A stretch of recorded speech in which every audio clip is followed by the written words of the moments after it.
Üks levinumaid tööpuuduse põhjustajaid noorte seas on see, et peale keskkooli lõpetamist ei oska noor inimene endale edasiseks õiget suunda valida.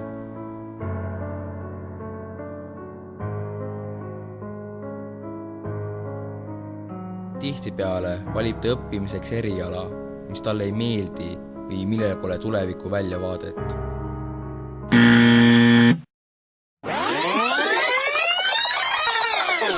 Selle probleemi lahendamiseks sobib kõige paremini ennetustöö.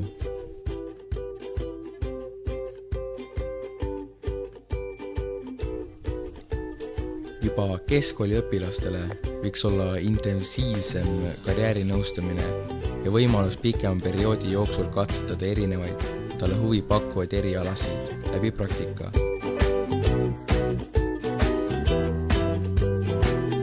Nii saab noor kindlustunde oma tuleviku planeerimiseks, õigete valikute langetamiseks ja oma elu kujundamiseks.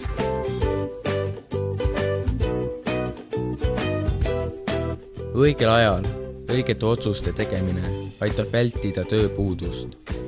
Igaüks, kes tahab teha tööd, peab saama selleks võimaluse, eriti töövõimelised ja ideedes pakatavad noored.